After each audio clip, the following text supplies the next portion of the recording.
So, okay, well, that's a shame. Let me kick it back off again and see. Let's see, I was looking at the air picture up north, so I've still got aircraft. Nothing else is really coming down to the south. All the players on the red side that we're pushing down are pretty much confined to this area now. And I've got multiple missiles going in, and I've got another missile I can see coming in on me. So let me zoom back in.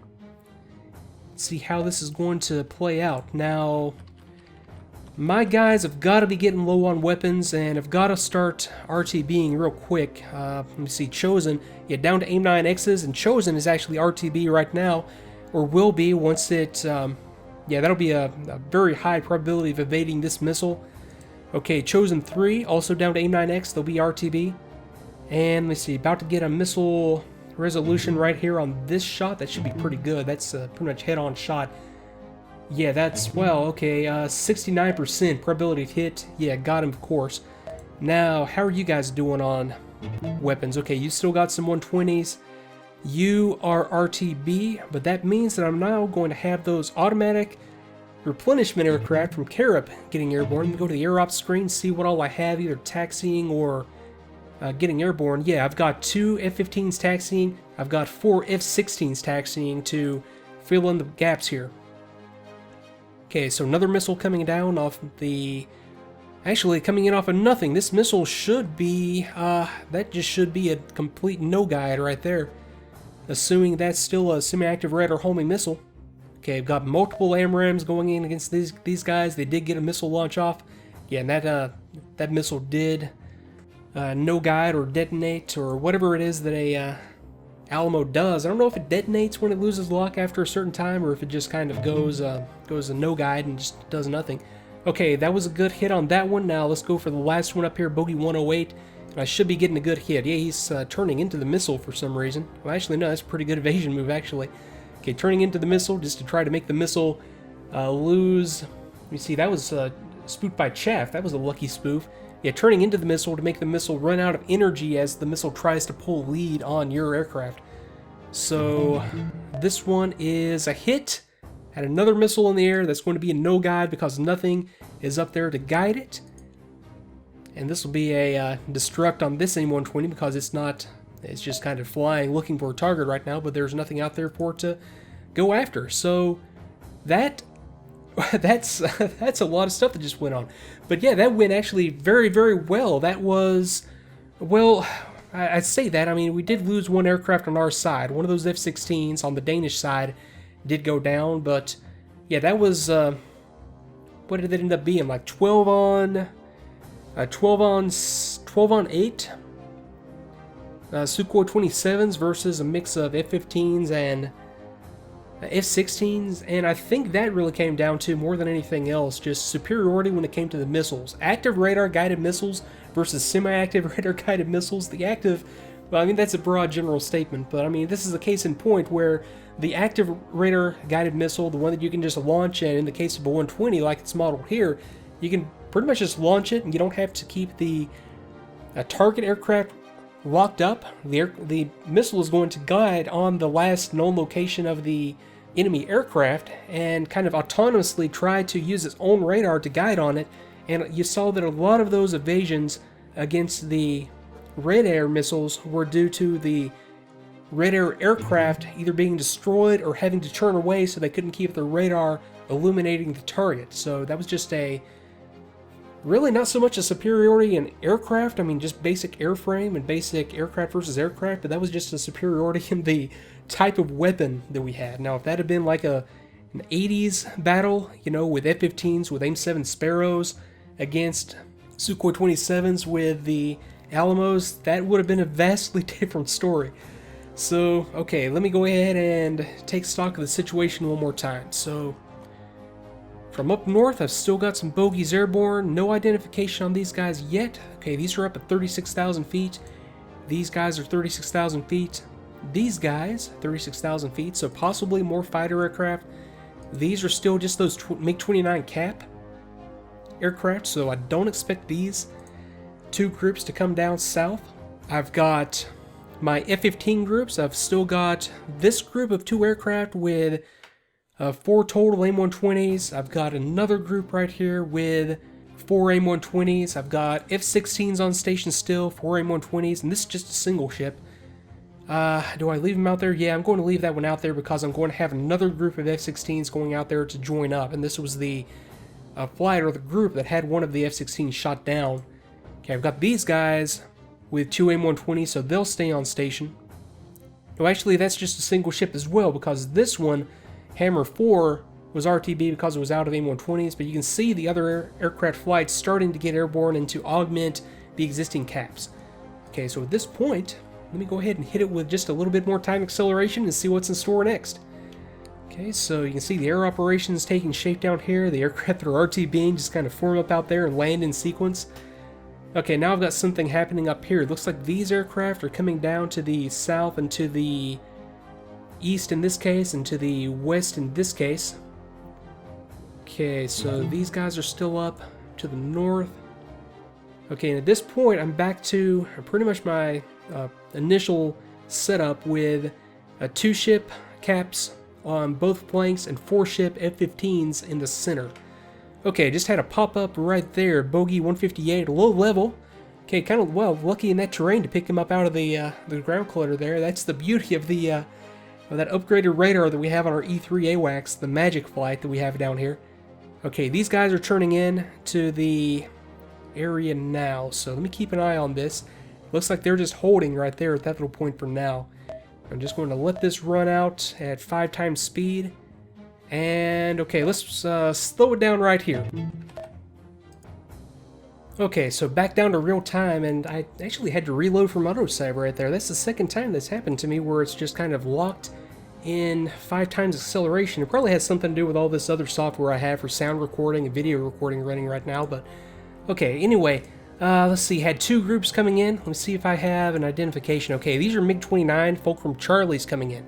Now, let me actually pause right here and have a quick look at the MiG-29. So, yeah, MiG-29 Fulcrum Charlie, another very, very capable Soviet aircraft. Slot back radar, same radar as we were up against on the Sukhoi 27. Well, unless I'm wrong there, let me double check that. And let me see, I have some more Sukhoi 27s up here. Well, actually, that's a new group that I didn't see coming down from directly to the north. But yeah, Sukhoi 27. Okay, slot back, but let me see, N001 mech and the MiG-29 that we had here, the Fulcrum Charlie, slot back N019 Ruben. That calls for Wikipedia. I'll be right back.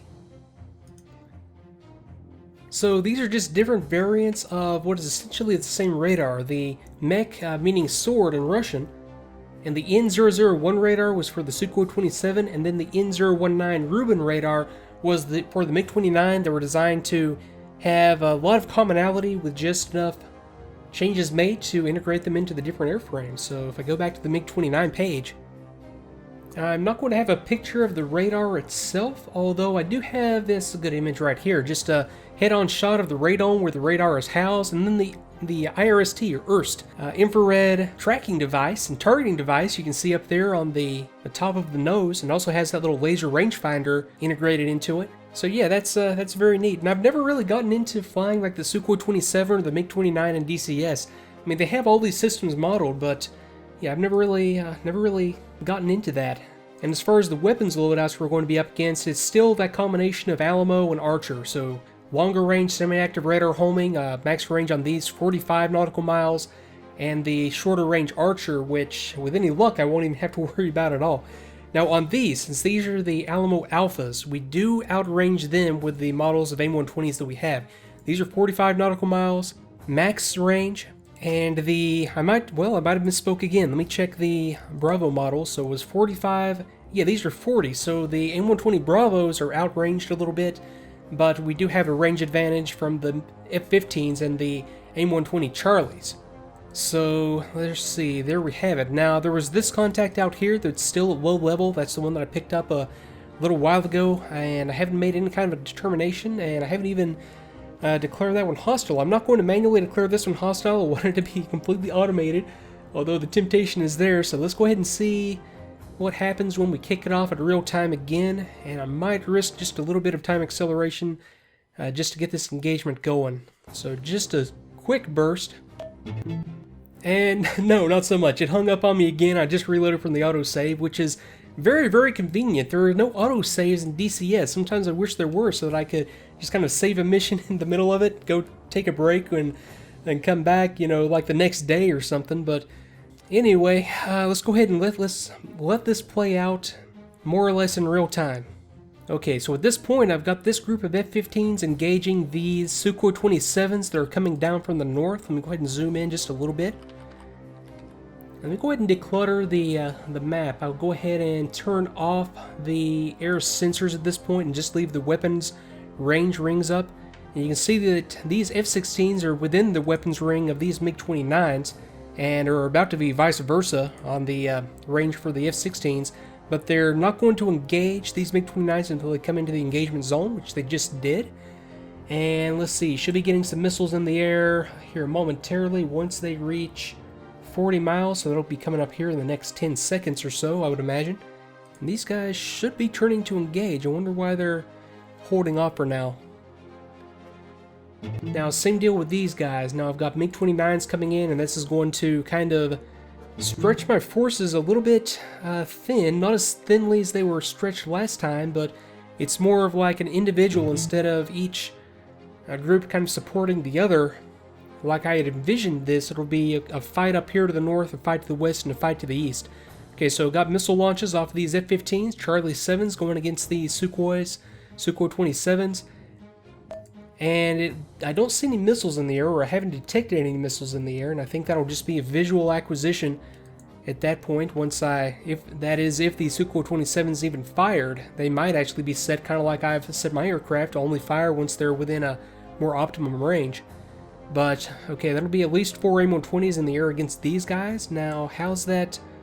Okay, these guys, Chosen 2, are heading to base. These guys have 1 AIM-120 remaining, and these guys have, okay, they've got all 12. So, still doing just fine, unless the rest of this stuff decides to come south.